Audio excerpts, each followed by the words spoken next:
నమస్తే 99 టీవీకి స్వాగతం. నేను రవిశంకర్ వెళ్ళ.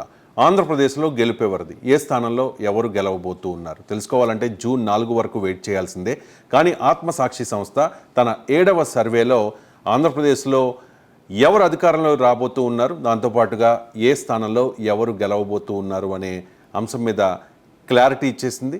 వెస్ట్ గోదావరి విషయానికి వస్తే మొత్తం 15 నియోజకవర్గాలు, 8 నియోజకవర్గాల్లో వైఎస్ఆర్ కాంగ్రెస్ పార్టీ, 7 నియోజకవర్గాల్లో కూటమి అభ్యర్థులు గెలిచే అవకాశాలు కనిపిస్తూ ఉన్నాయి. కొవ్వూరులో తలారి వెంకట్రావు వైఎస్ఆర్ కాంగ్రెస్ పార్టీ నుంచి గెలవబోతూ ఉన్నారు. నిడదవోలులో కందుల దుర్గేష్ కూటమి అభ్యర్థి, జనసేన పార్టీకి ఆ టికెట్ దక్కింది. కందుల దుర్గేష్ అక్కడి నుంచి పోటీ చేసి గెలవబోతూ ఉన్నారు.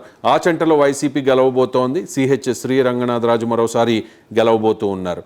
ఇక పాలకొల్లులో నిమ్మల రామానాయుడు తెలుగుదేశం పార్టీ అభ్యర్థి గెలవబోతూ ఉన్నారు. నరసాపురం నుంచి బొమ్మిడి నాయకర్ జనసేన పార్టీ అభ్యర్థి, భీమవరం నుంచి గ్రంథి శ్రీనివాస్ వైఎస్ఆర్ కాంగ్రెస్ పార్టీ అభ్యర్థి, ఉండిలో రఘురామకృష్ణంరాజు తెలుగుదేశం పార్టీ అభ్యర్థి, తణుకులో ఆర్మిల్లి రాధాకృష్ణ తెలుగుదేశం పార్టీ అభ్యర్థి గెలవబోతూ ఉన్నారు.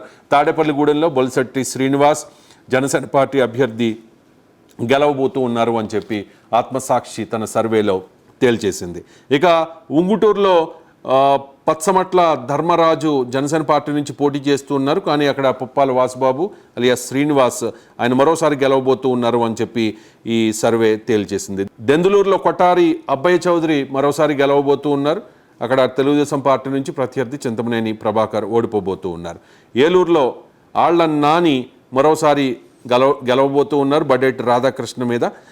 గోపాలపురంలో తానేటి వనిత, పోలవరంలో తెల్లం రాజ్యలక్ష్మి వైఎస్ఆర్ కాంగ్రెస్ పార్టీ నుంచి గెలవబోతూ ఉన్నారు. చింతలపూడి ఎస్సీ రిజర్వ్డ్ నియోజకవర్గంలో సొంగ రోషన్ తెలుగుదేశం పార్టీ అభ్యర్థిగా గెలవబోతూ ఉన్నారు అని చెప్పి ఈ సర్వే ద్వారా తెలుస్తుంది. ఫలితాలు రావాలంటే జూన్ 4 వరకు వెయిట్ చేయాల్సిందే. జూన్ 4న మాత్రమే అసలైన ఫలితాలు రాబోతూ ఉన్నాయి. ఇది ఆత్మసాక్షి ఆంధ్రప్రదేశ్ అసెంబ్లీ ఎన్నికలకు సంబంధించి ఇచ్చిన లేటెస్ట్ సర్వే.